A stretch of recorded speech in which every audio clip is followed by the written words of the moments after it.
Hello, so we are in my garden today and I'm going to be turning my Aquascape Spillway bowl into a mini wetland filter. This feeds my fish pond. I also have a stream with a biopools at the top and a waterfall at the back end. That's got the viable filter media in it, which is adding the beneficial bacteria. But I'm going to be adding some more beneficial bacteria inside the spillway bowl in case I do decide to stop the stream off for winter. We're mid-November now, I wouldn't think it's a really bright day. In case I decide to shut the stream section off, I can keep this running and I'm still using biological filtration. So what is a wetland filter? In essence, you normally find them on a larger pond system. The water is pumped out from the bottom of the main body of the pond, where typically the fish are, up through the bottom of a filtration system, which consists of 4 to 6 inch rock for about 8 inches, and another layer of smaller rock, maybe 2 to 3 inches, and then on top a 3/4 gravel. Inside that you're going to have your aquatic plants, which are going to be feeding on the nutrients in the water, which is going to help clean and purify the water. Also, the idea is all that surface area of the different size stones in the wetland filter is going to collect beneficial bacteria to the surface area. So as the water passes through, it filters it and you get lovely clean water coming out. So I've just got a load of rock and stones I'm going to be cleaning up. You don't need to see a time-lapse video of that. No one needs to see that. And then I'll get the camera back on when I'm working on this area here.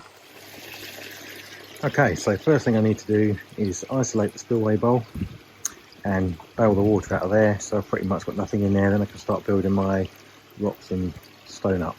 So when I've fitted all this, I put a handy little isolator valve under this rock. So all I've got to do is turn that off. That stops the water going to there, but biofills and the stream is still running, circulating the water there. So I'm going to do now, get a bucket, bail that out, keep the water. When I turn it back on, I'll just put the buckets of water back in the pond and it'll be pretty much the same level.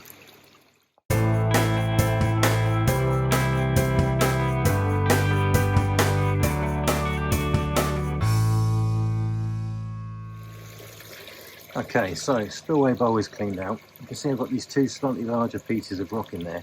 What I originally was going to do was cut this T down to about here and put it in the bottom so the water came out sideways before shooting up, give it a chance to permeate through all the different rocks. But actually what I've done is I've got this angled rock and I've kind of lit that over there, so the water's going to come up, it's going to hit that, it's going to slow it down and it's going to spread it around and come up through the next level of larger pebbles there. So I'm going to keep it like that. I'm pretty happy with that, and I'll do away with that pipe for now. So as you can see, I've washed and laid out on this tarpaulin the first and sort of second size really of cobbles I'm going to use. I've laid them out like this so I can see the larger ones. I'm going to put them at the bottom and then I'm going to work my way up to the smaller size before putting the 3/4 river gravel on top, which will be the last layer of the planting bed. I've got a couple more bags if I need it, but like I say, just going to sort out these sizes and work my way up.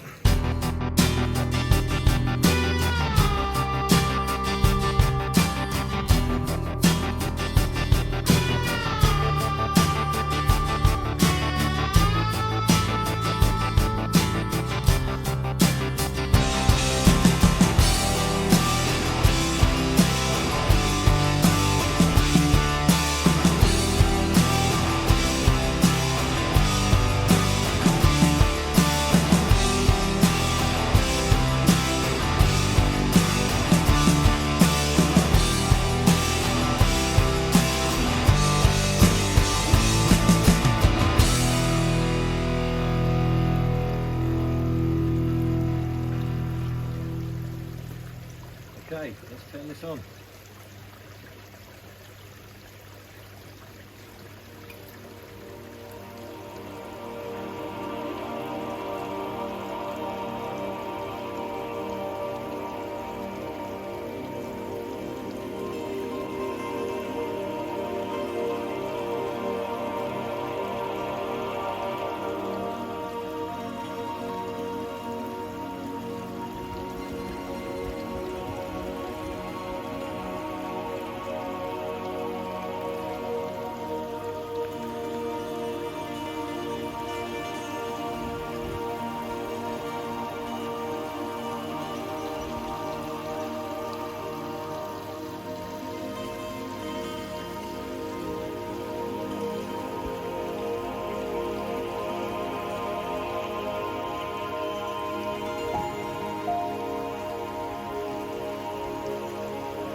So I'm going to leave this running now.